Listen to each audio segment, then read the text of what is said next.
Hello everyone. आज हम समझेंगे ऑटो कोरिलेशन क्या होता है और उससे क्या क्या प्रॉब्लम होती हैं। तो जब टाइम सीरीज वेरिएबल अपनी ही पास्ट वैल्यू से कोरिलेट कर जाता है तो उसको कहते हैं ऑटो कोरिलेशन।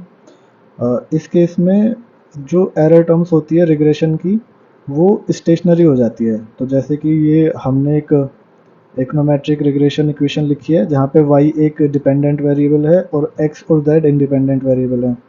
तो जो एरर टर्म होती है रिग्रेशन इक्वेशन की वो स्टोकेस्टिक और रैंडम होनी चाहिए, लेकिन जब ऑटो कोरिलेशन की प्रॉब्लम होती है तो ये एरर टर्म स्टेशनरी आ जाती है। अब हम कैसे डिटेक्ट कर सकते हैं ऑटो कोरिलेशन को? तो इसके बहुत सारे मेथड हैं, लेकिन तीन मेथड समझते हैं। सबसे पहले ऑटो कोरिलेशन फंक्शन का इस्तेमाल कर सकते हैं जहाँ पे हम ग्राफ बनाते हैं कोरिलेशन का, वेरिएबल का उसकी लैग वैल्यू के साथ। फिर एक है पार्शियल ऑटो कोरिलेशन फंक्शन जहाँ पे हम ग्राफ बनाएंगे अगेन कोरिलेशन का between variable and it's lag value, पर यहाँ पर हम इफेक्ट जो होता है इमीडिएट लैग का उसको कंट्रोल करते हैं।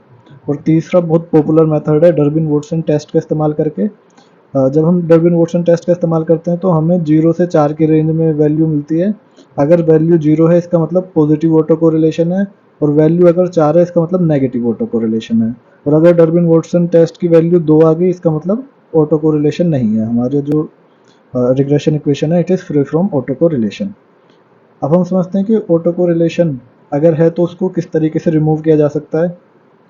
इसका पहला तरीका ये है कि हम रिलेवेंट वेरिएबल्स को ऐड कर दें।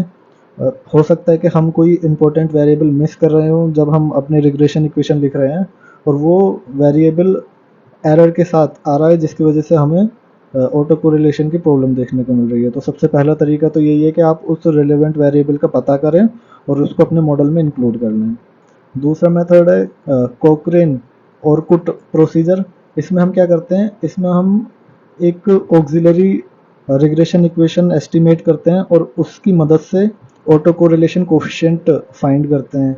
फिर इस ऑटो कोरिलेशन कोफिशिएंट को एडजस्ट करते हैं ओरिजिनल रिग्रेशन मॉडल में। तीसरा तरीका है नीवी वेस्ट स्टैंडर्ड एरर्स। यहाँ पे हम स्टैंडर्ड एरर का इस्तेमाल करते हैं ऑटो कोरिलेशन को रिमूव करने के लिए। चौथा तरीका है इसका ऑटो रिग्रेसिव मॉडल्स का इस्तेमाल कर सकते हैं। और पांचवा तरीका है कि हम हैक टेस्ट का इस्तेमाल कर सकते हैं। हैक टेस्ट होता है हेट्रोस्केडास्टिसिटी ऑटो कोरिलेशन कंसिस्टेंस टेस्ट। तो ये रिमूव कर देता है हेट्रोस्केडास्टिसिटी को भी और ऑटो कोरिलेशन को भी।